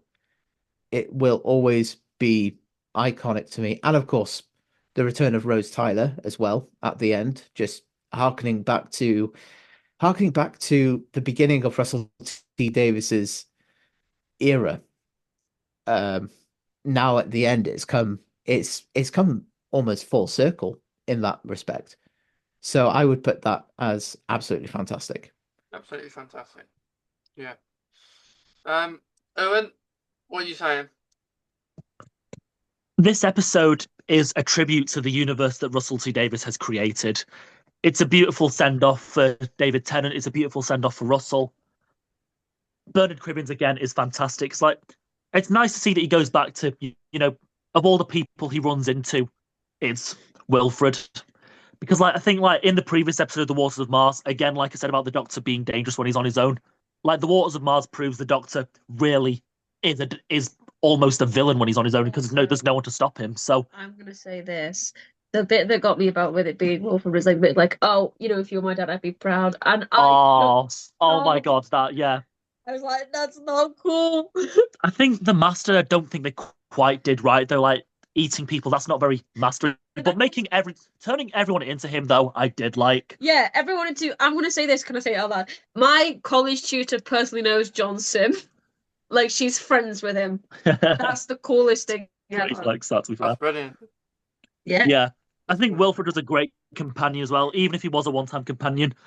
And of course, that whole ending, where the Doctor sacrificed himself to save him comes full circle. Because, I've always wondered, what if the Doctor had just left him there? Because there was plans for David Tennant to be in season 5. So, what if he had just left him there to die? That would have been horrible. And then he goes off, in series 5, goes off and becomes a god. But then at the end of series 5, he realizes, I've got to go back and save him. And then that would have been an interesting story, but I'm glad that he decided to just save him there It's in the the moment. impact he has, Wilfred, because he ranks higher than some that have had a whole series to themselves. So Yeah. it's very good. It's very good. So you're And saying the misleading absolutely about fantastic. The 4 knocks as well. They really misled us. The whole time, we've been told someone's going to knock 4 times, and then That's good. Waters of Mars, the Flood knocks 3 times. Nope, not happening. And then the Master comes back, the drum beat in his head, 4 knocks. And it's oh, okay, right, okay, he's got away with it. And then Wilf is the one who knocks 4 times. And it's the practice in total silence, and you just hear that. And then you just no! then you just realise, oh, 4 knocks. Because everyone assumes, oh, they're leading up to the Master coming back. That makes the most sense. And then you just hold on a minute. And of course, Timothy Dalton as Rassilon. Amazing. James Bond as Rassilon. So I've heard apparently the role was originally going to be for Patrick Stewart, but I don't know. Patrick Stewart nearly got cast as Rassilon, and I think that would have been a great casting. But I think Timothy Dalton just had more of the menacing vibe that Rassilon needed. Patrick Stewart in Doctor Who. Yeah, at some point, can we please get Patrick Stewart in Doctor Who at some point, please? Please, Patrick Stewart to be the next Christmas special, please. So you're going 10 out of 10. I think. Should we say 10 out of 10? Yeah. 10 out of 10. 10 out of 10. Jake.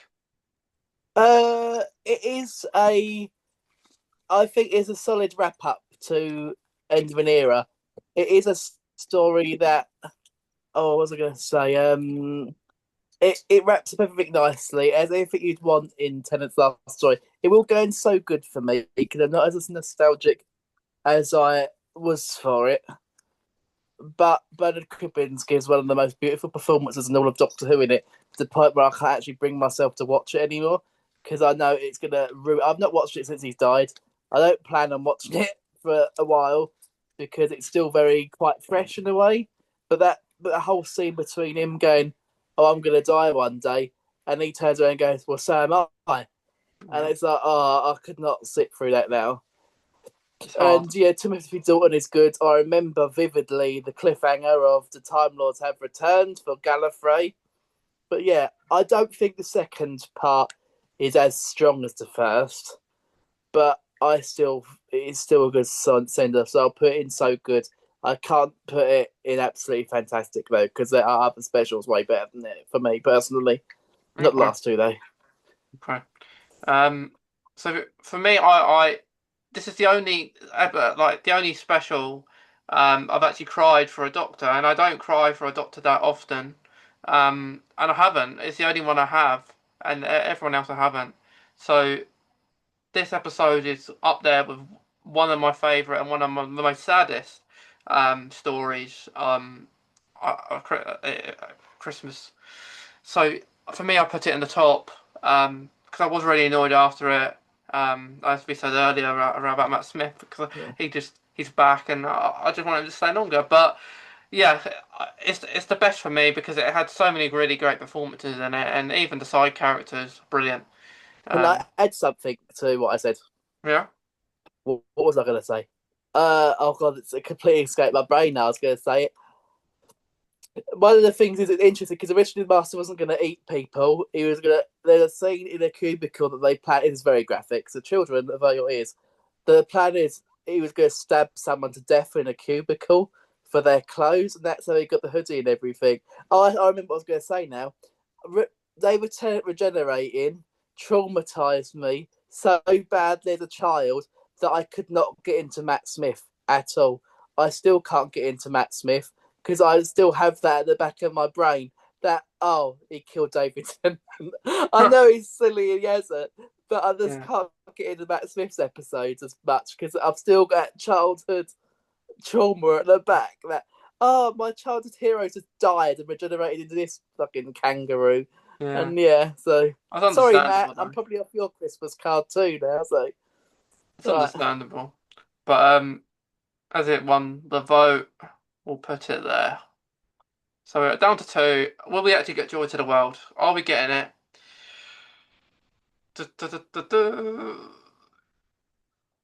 Yep, yeah, we did. So Joy to the World. Eoghan, we'll start with you. What are you saying about Joy to the World? Well, admittedly, I don't hate it, but I don't like it equally. I think we were robbed of Nicola. We were told Nicola Coughlan we were marketed Nicola Coughlan as being a key part of the story, but we barely got any of her. Like, Nicola Coughlan. She's a great actor, but she was wasted. They wasted her. Benita, then we saw Nicola. I did like that sequence of the Doctor being stuck living on Earth. I liked that one with the plunge. He's like, "Is this arms?" Oh yeah, and again, I think that was really teasing. Seeing him hold the plunge. I think with the Dalek reference, like, it just pains me that we never got a shooting at with meeting a Dalek. Like, that doesn't count, guys. Yeah, that's not going to count. Like, he's got the plunger, isn't he? Yeah. It did kind of in a way remind me a little bit of the Power of Three, that whole sequence of, the Doctor just living on Earth. Arguing with himself as well. It's quite funny. Oh yeah, and then when he there's 2 of them and they're just arguing like, "This is why you're alone and you don't have chairs because no one ever comes round." And you never noticed. And you never noticed. Like, that was hilarious. That shows how good of an actor he is, and yeah. Obviously, it's just the fact that we were told, "Oh, Nicola Coughlan," that's like the big marketing point. Yeah. Like, where is she? Yeah. And as well, kind of a Catherine Tate move, wasn't it? In a sense. Yes. Yeah. It would have been, yeah, and watching it, I never would have thought that would be Shooting Out was final Christmas special. I know. Yeah. It pains to think it was only his second Christmas special and also his last. It's crazy, isn't it? Crazy. So yeah. Where do you put it? I think then? I'm going to go. I can't go for. I think what's the best we can give it to? We can go down the middle. I think I'd put it lower than the middle, bro. Underrated. That's the 4th bottom category. Is it underrated though? I don't wanna... Is it underrated? Well, no. I think it's neither good nor bad. So I'm going to go okay. Yeah. Because it's also the shortest running Christmas special. It needed at least an extra half an hour. So I'm going to go down the middle. Yeah, I think the problem was that the villain was rubbish, wasn't it? It's bad. Yeah, there was. It's a forgettable villain. Sorry, Stephen Moffat. You write great episodes, but this was not one of them. Sorry, Stephen. Yeah. Jake, what about you? Brat. If I could sum it up in one. Sorry, I can't. I'm trying to be really nice and listening to everyone's. Oh, it's good, but I think it's one of the worst. I would say it's the worst Christmas special if we wasn't going to do the Doctor, the Widow, and the Wardrobe next. It's one of a few specials where I've nearly turned it off halfway through. Nicola Coughlan, a fantastic actress. Derry Girl's amazing. She was sidelined for Anita. Who cares about Anita? Do a special with her. They've done a special with her, and then the series after have had Nicola as the companion because I thought Nicola was good in this, but very, very wasted. Oh, I'm sorry, God, I can't swear. Must remember. And the whole what happens to her at the end. I don't even know where to begin with that. Why do that as a doctor? Why? I know they're trying. I think they're scraping the barrel now. What to do with Christmas stories now? So let's just do the I don't know what the star's called, the Jesus star, and let's turn her into that. Let's turn her into that, and it completely sucked the joy out of a Christmas special for me. It wasn't even Christmassy. It's like let's just do this romp where Shooty Gatwa is running around this hotel that all of a sudden exists with some woman that we don't even really know, but apparently he's lived with her for 6 months, so we've got to love her too. And then you're like, oh, go in now. My mum's dead. I'm going to become a star. Bye. And it's like, oh, okay. Have you seen? So it's getting a bit off topic, but that meme of when her mum dies and it's Shooty in the hospital in the first episode of series 2, turning the electric off, and it just cuts to her mum dying. I think it's the funniest thing I've ever watched in my life. But I do think some stuff in this story is too on the nose, and that ending especially, I couldn't. It's just I know Doctor Who has tackled religion before, but I think other stories have done it in a more subtler way than this story has, and it's sort of that's one of the reasons I couldn't click with it, and just that I don't think it's very well written anyway. So I'm not missing much. Never Yeah. going to rewatch it. If I could if I could give it -10, I would. So yeah. So you're putting it in absolutely fantastic. Oh, absolutely best special ever. Can't wait to watch it at Christmas and bar humbug. Oh, we've met Steph de Wally though. Yeah. Lovely. Just Yeah, don't she's see nice. the point of Anita. Yeah, she's friendly. So Tom, what about you? I think I'm a contrast to Drake in that regard. I actually liked this episode. I mean, not as much as uh most of these Christmas specials. Yes, there are faults with it. I think Nicola's character Joy was I think she was yeah, completely underused, and just as a marketing tactic that was kind of, really sly and not in a good way. But but on the whole, I actually liked it. The sequence with the Doctor living on Earth, like was said before, Now we're gonna was get. yeah, was no, it's all good. Was reminiscent of the Power of Three. We also got introduced to Anita, who reappeared later in Shooty's final episode, which we didn't know was going to be Shooty's final episode, but there we go. I think I think what really hit was Joy's just like her mum dying during COVID. I think that hit for a lot of people because they would have also lost family members during COVID, and they wouldn't have been able to see them in hospital, so they would really relate to Joy at that point. But yeah, I would say completely underused character. Um, oh, there was another point I was going to say, but I completely ah no, that's going to annoy me. I had another point as well, but it's completely gone out of my mind. Um, no, yeah, that was it. In the elevator scene, Shooty just being mock cruel to Joy. I think that gave Shooty's Doctor a bit more of a bit more of a dimension than the two-dimensional happy crying, but he also can get quite dark when he needs to. Um yeah, So but I think so where do you um put it? I Just would put okay. it as yeah, I'd put it as just okay. It had some flaws, but I don't think it was as bad as most people say it was. That's Okay. just my personal opinion. Yeah. That's the good thing about Doctor Who. We all have different opinions. So for me, I am actually on the lines of what Jake was saying. For me, this is the worst Christmas special probably I've ever seen. In my life. And I know I get people like it. They find it okay, but for me, I mean, I feel like this is what I feel. I feel Stephen Moffat was asked write 2 episodes about Vanguard. That's it. Because that's what it was. Boom, Vanguard. Joy to the World, Vanguard. I thought when I saw the trailers for Joy to the World, I thought, hang on, surely there could be something else. I was saying to everyone, surely it's not just going to be Vanguard. They're hiding this villain. That's what's going to happen in the episode. And then I watch it and I was like, okay, that's Silurian. I don't like the design of it, for one. I prefer the designs back in the 2-part Hungry Earth Cold Blood. I think they're much better. And I really didn't understand why Shooty was crying of that one Silurian. I didn't get it. But yeah, I mean, I feel like the threat was rubbish. The threat was rubbish. Little did I know the music at the end of Joy to the World, about the start, was actually the theme for Shooty's Regeneration.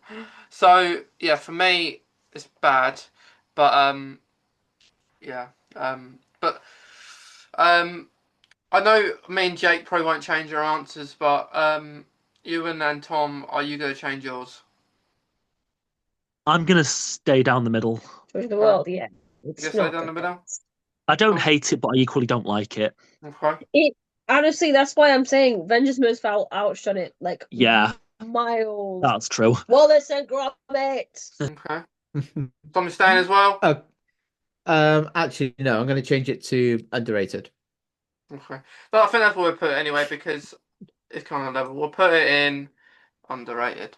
So, there's no real point, but we'll do it anyway.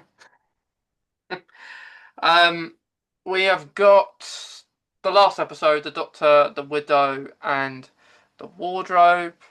Um, for once, I'm actually going to start. I haven't started at all, so I'm going to go first this time. For the last one, so the Doctor, the Widow, and the Wardrobe. I actually feel it's not as bad as people say, and I understand people's reasoning if they don't like it. But for me, I am going to put just okay. I think it's just okay for me. I know the monsters aren't that great, if we can call them monsters, but yeah, I just like the magical feel of like of the world in there, and I like the music a lot as well. I've seen worse Christmas specials, so yeah, for me it's gonna go in just okay. Um, Ewan, what would you put it? I'd say I'm gonna go for good because you know, like it's again like its predecessor, Christmas Carol. It's based off another fictional story. It's based off The Lion, the Witch, and the Wardrobe. Chronicles of Narnia is a great series. Like, well, I've read Yeah. it. Like, it was something I held there as a kid when Yeah. I used to read it. And we get to see the Doctor, you know, being like, you know, that scene where he's showing them, giving them the house tour. I love the hammock. Like, who needs beds when you've got hammocks? Oh, and the lemonade tap as well. Honestly, You just see how much of a kid he really is. I I st- think with yeah. the- he is just a big kid, the 11th Doctor. Yeah. I've always like, and I've always now I just want a lemonade tap installed into my kitchen. Honestly, After I that. want him to renovate my house. Oh yeah, I would let him give my house a renovation. Yeah.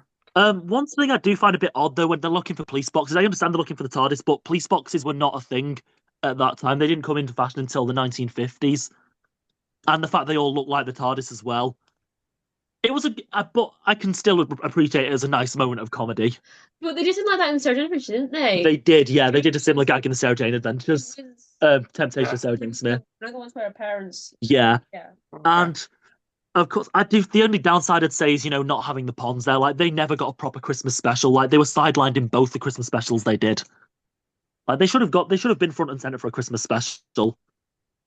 I understand guest companions is a good tradition and all that, but when you've already got actual companions there, just why not have them? Yeah. Yeah. Yeah. But Although it was nice to visit Androzani again. Like, nice callback to the Fifth Doctor's era because he died at Androzani Minor. I think this was Androzani Major they visited. Okay. Androzani, I think it was, yeah. So you're going for so good. I'm going to go for good, yeah. Okay, good. Um, Jake. This is the worst Christmas special I've ever watched in my life. I never liked it when I was younger, and I certainly didn't like it when I rewatched it. I don't know, but it's one of those things where I can't explain why I don't like it. It didn't feel Christmas. It doesn't feel Christmassy to me at all. I don't know why, because I did it on a planet of Christmas trees. I thought that Androzani mention was really tacked on personally, and it made me go, oh. And then he had the most three annoying guest characters. They're in it for all of 30 seconds. The most annoying characters on the planet that I wish Claire Skinner had actually shot them to put them out their misery. Because I don't know what the budget was, but they only managed to afford Bill Bailey for 20 seconds. And then we got the tree people that didn't even look like they made out of wood, looked like they were made out of rubber, especially when they moved. But Claire Skinner was great. She's the highlight of the episode. She should have been a companion, I think. But I don't really like Doctor Who episodes that are focused on children. I know it's a really weird thing to say. I like the daughter, but the ginger kid got on my nerves. It's all his fault. We had to sit through this story because if he wouldn't have gone through that box, it'd have been all right. But yeah, but apart from that, I loved it. I'd put it in bad. Thank you. For bad. So Tom, you're the deciding vote unless you go for underrated. So what do you think? Ah, this, yeah, I'm gonna have to say this is probably the worst one I've seen as well. It's I it was completely unmemorable. I didn't even remember the Androzani reference to it. I probably caught it when I first watched it, but I must have forgotten about it. And for that reference, it's such a big reference, but the fact that the rest of the episode was so forgettable, that just completely escaped my mind. Claire Skinner, of course, is a wonderful actor in this. And to be fair, I am a bit of a Bill Bailey fan, so I am kind of biased in that respect. But yeah, the fact that he was only in there for such a short amount of time, and of course the other actors with him as well. I can't remember who they were either. Um, yeah, the story was forgettable. The villains, uh, can we really call them villains? I mean, they were just survivors at the end of the day. They were just trying to survive, and I don't even remember if they actually survived the end or not. If not, the Doctor just committed genocide again. But but yeah, I would put this as bad. I mean, it's not to say it's a completely bad episode. It does have its fun moments, but on the whole, it just was not a good episode for me. I would just that's my opinion. So I put it as bad. The deciding vote, unfortunately for me, will go in bad. So that's the table. So we got the fantastic ones, the best ones: Christmas Carol, Christmas Evasion, Runaway Bride, The Voyage of the Damned End of Time. So good. The Time of the Doctor Snowman, Last Christmas, Twice Upon a Time, Turkey Ruby Road, The Husbands of River Song, Just Okay, The Next Doctor, Underrated, Joy to the World, and the worst ones, worst Christmas specials ever, The Return of Doctor Mysterio, and the Doctor, the Widow, and the Wardrobe. But so that is it. But thanks everyone for taking part. That was really good fun to rank them. Um, yeah. Thanks to Jake, Tom, Ewan, and Sylvia who joined as well. And yeah, this was a really good episode. It was really good fun. Um, which is the second episode of Who Talk. There will be other ranking videos that everyone here can get involved in the future. Thinking of doing a regeneration one, other actual series one, which people can get involved probably next year now. But yeah, that was really good fun. Um, to anyone listening, to anyone watching, we hope you've enjoyed this episode, and there will be another episode after this, which kind of features an ice warrior from the story from Peter Capaldi's era. If you do want to see that, you can. But thanks everyone who's joined today, and thanks to anyone taking part. We'll see you next time.